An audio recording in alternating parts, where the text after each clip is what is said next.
Exorcism and the victim's witness. This chapter is a clearly written witness by someone who was once possessed. It is difficult even for an experienced exorcist to understand what the obsessed feel.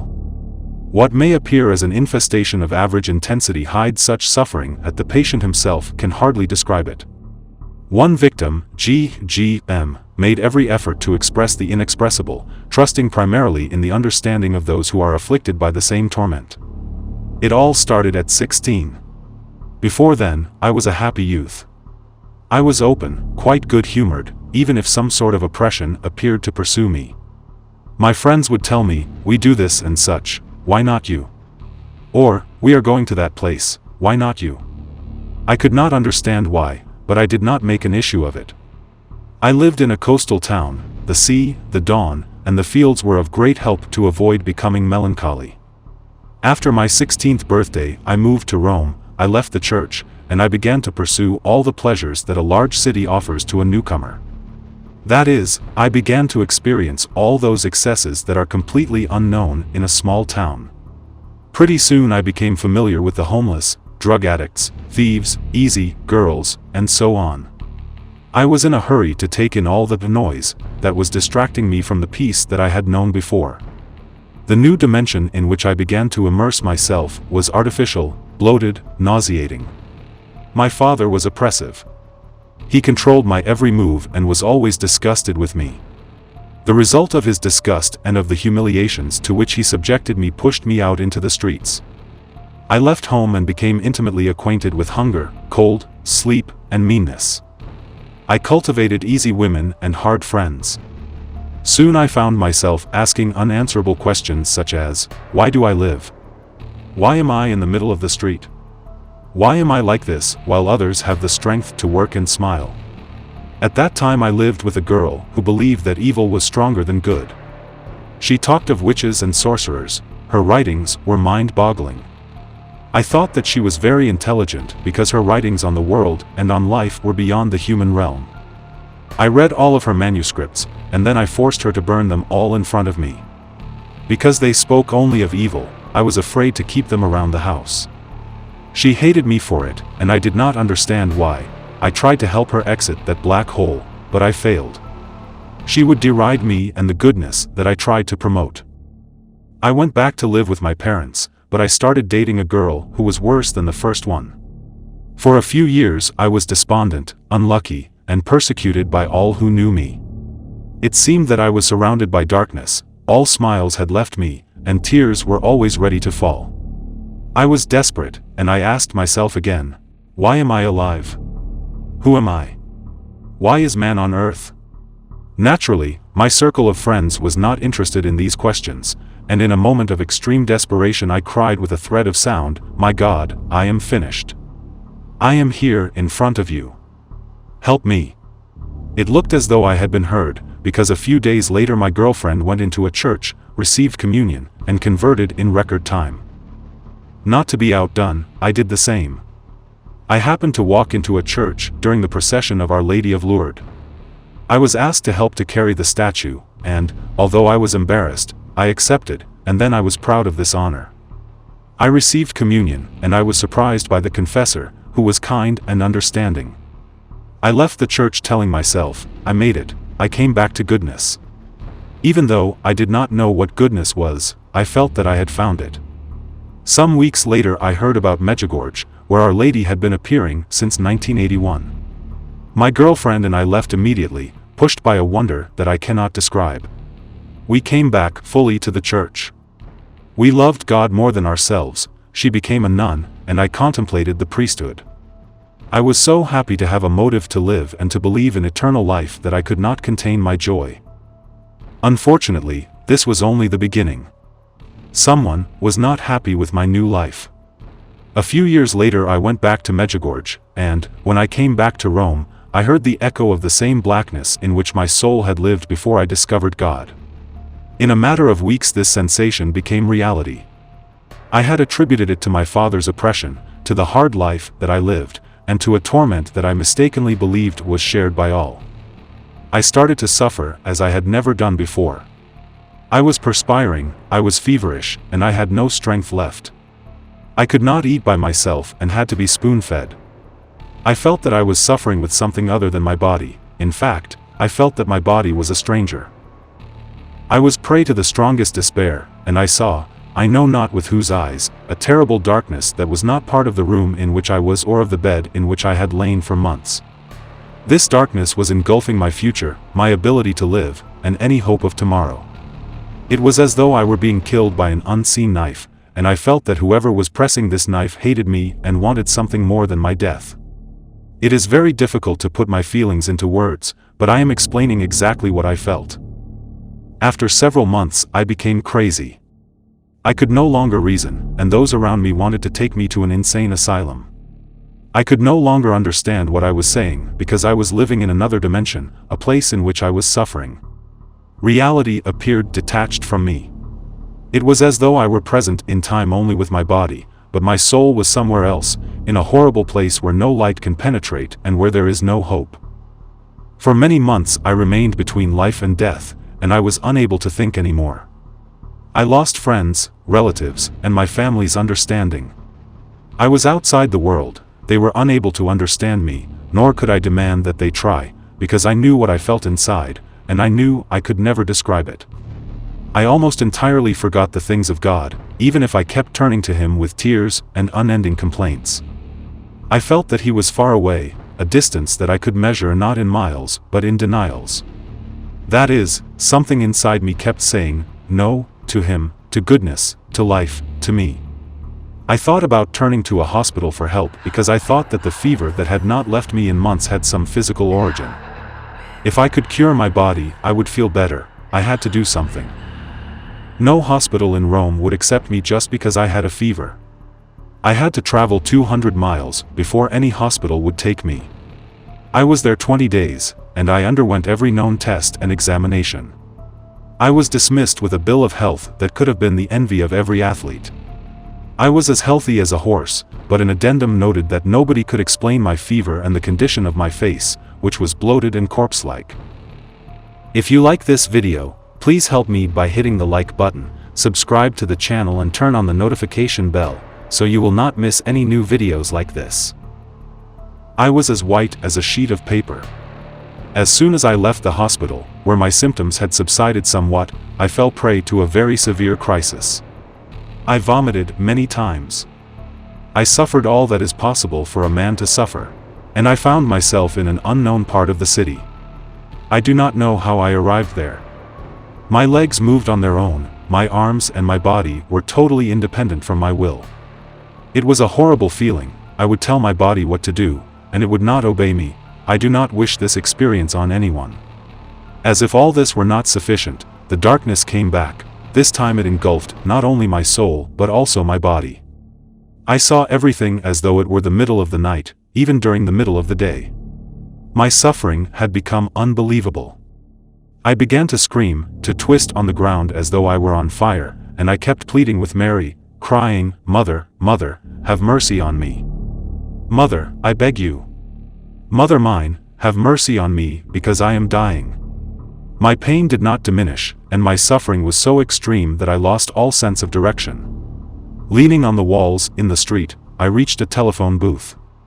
I was finally able to dial a number, hitting the glass and the walls of the booth all the while. The only person whom I knew in that town came to pick me up and drive me back to Rome. Before my acquaintance came, I had a flash of sanity, and I understood that I had seen hell. I did not touch it or actually enter it, I simply had seen it from a distance. That experience changed my life more than my pilgrimage to Medjugorje had. I still tried to explain away my condition as a psychological problem. I had not thought of extrasensorial causes. I tried to explain it as a result of an oppressive father, childhood traumas, emotional shocks, maladjustments, and other reasons. By adding all these factors, I came up with my current condition. I had studied psychology for 5 years on my own, and I thought I had reached a diagnosis to justify my pain. A friar advised me to call a charismatic minister who had the gift of knowledge and operated under strict guidance of a bishop. Since this advice was given to me on the feast day of Our Lady of Good Counsel, I acted on it. This charismatic told me, "Someone cast a death spell on you. 8 months ago, you ate of an evil fruit." I burst into laughter and disbelieved him completely. Later, as I started reflecting on his words, I began to nurture some hope. It was a feeling I had all but forgotten, and I started thinking back 8 months. It is true, I told myself. I really ate of that fruit. I remembered that I did not want to eat it, because I felt an instinctive revulsion against the person who had offered it to me.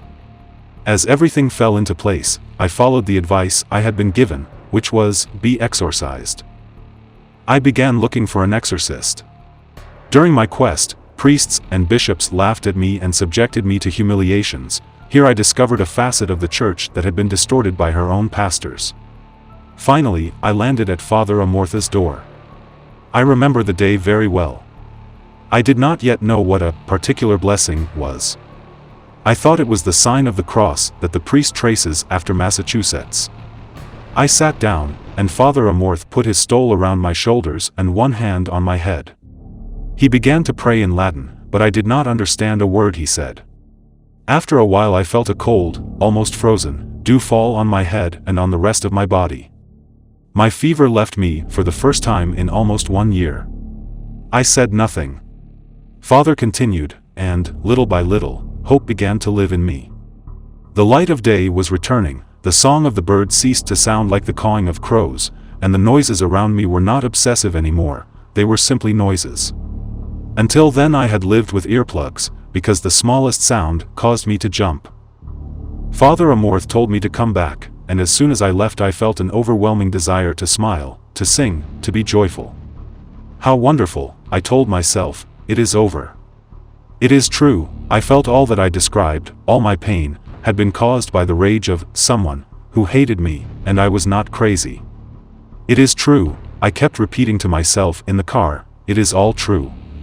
Today, 3 years later, one exorcism after another, I am normal again. I have discovered that happiness comes from God and not from our victories and our efforts.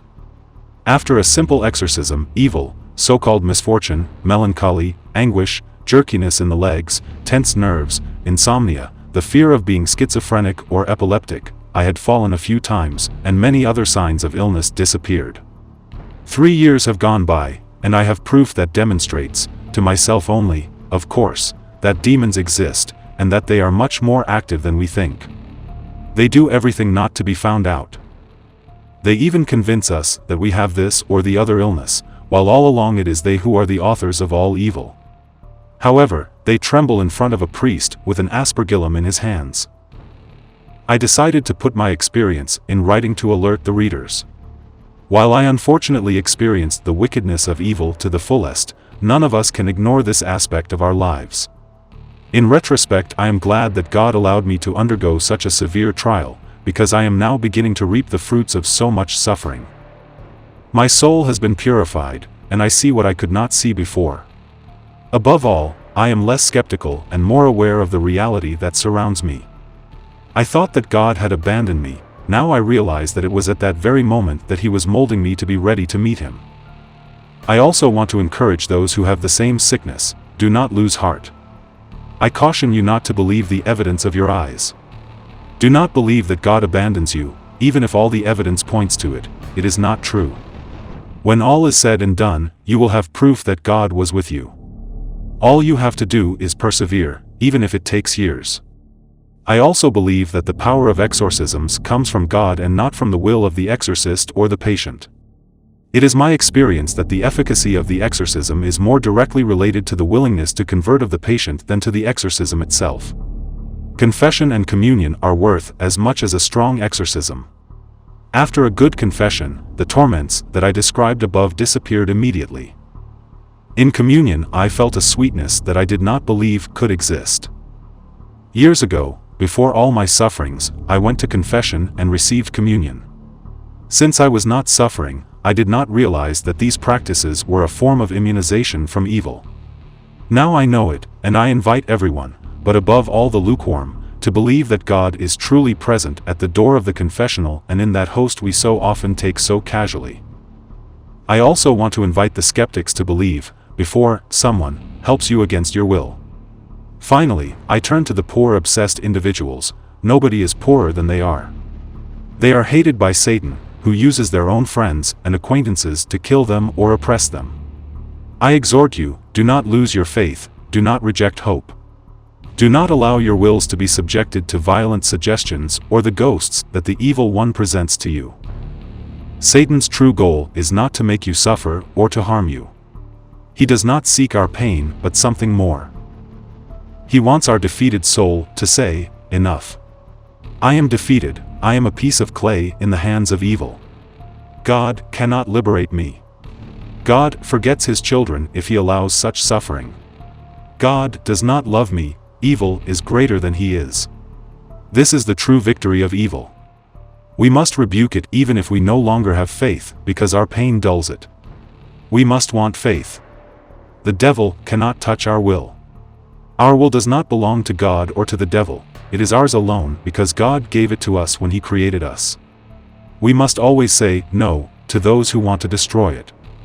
We must believe, like St. Paul, that, in the name of Jesus Christ every knee must bend in the heavens, on earth, and under the earth.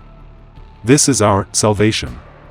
If we do not firmly believe, the evil that was forced on us, whether with spells or cures, can last for years without any improvement. I also want to reassure those who believe they are crazy and do not believe that there is a remedy to their plight. I can witness that, after many exorcisms, this evil goes away as though it had never existed. Therefore we must not fear it but praise God for the cross that he gives us to bear. After the cross, there is always the resurrection, just as after the night the day always comes. Everything has been created thus. God does not lie, and we have been chosen to walk with Jesus Christ at Gethsemane. We keep him company in his suffering in order to be resurrected with him. I offer my testimony to Mary Immaculate. I hope that, under her guidance, it may be of help to my brethren in pain.